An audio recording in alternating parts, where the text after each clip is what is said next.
जेव्हा खुद्द डॉक्टर बाबासाहेब आंबेडकरांना एक चित्रपट बघून अश्रू अनावर झाले होते. हा ऐतिहासिक फोटो बघा. डॉक्टर बाबासाहेब आंबेडकर, सविता आंबेडकर, कर्मवीर भाऊराव पाटील आणि आचार्य प्रल्हाद केशव अत्रे एकत्र दिसतील. निमित्त होतं अत्रेंच्या चित्रपटाचं प्रदर्शन आणि त्या चित्रपटाचं नाव होतं महात्मा फुले. जानेवारी 1954 मध्ये प्रदर्शित झालेला आचार्य अत्रेंनी निर्मित, लिखित आणि दिग्दर्शित केलेला महात्मा फुले यांच्या जीवनावरचा हा सिनेमा अनेक कारणांसाठी ऐतिहासिक आहे. पहिली गोष्ट म्हणजे या चित्रपटाच्या सुरुवातीला खुद्द संत गाडगे महाराज चित्रपटाचा मंगलचरण सादर करतात आणि ही महाराजांची आजपर्यंत अस्तित्वात असणारी एकमेव चित्रफित आहे असं म्हणतात. मोठे थोर महात्मा जगप्रसिद्ध कोण झाले तर ज्योतिराव.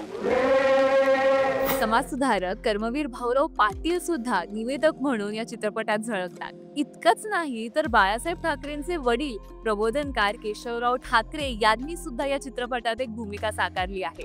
महात्मा फुले चित्रपट पाहिल्यानंतर आचार्य अत्रेंचे मित्र असलेले डॉक्टर बाबासाहेब आंबेडकरांच्या डोळ्यात सुद्धा अक्षरशः पाणी आलं होतं असं सविता आंबेडकर त्यांच्या पुस्तकात सांगतात. चित्रपट पाहून बाबासाहेबांनी अत्यंत प्रेमाने फुलेंची भूमिका साकारणाऱ्या बाबूराव पेंढारकरांना शाबासकीची थाप दिली आणि अत्रेंचं सुद्धा कौतुक केलं आणि त्यावरच समाधान न मानता त्यांनी अत्रेंना पत्र सुद्धा लिहिलं. अशी या सिनेमाची कहाणी. आता फुले सिनेमाच्या प्रदर्शनावरून वाद सुरू असताना तुम्ही हा जुना चित्रपट युट्यूबवर बघू शकता. 1955 साली महात्मा फुले सिनेमाला राष्ट्रीय पुरस्कार सुद्धा मिळाला होता. हा फक्त एक सिनेमा नव्हता, ती एक चळवळ होती.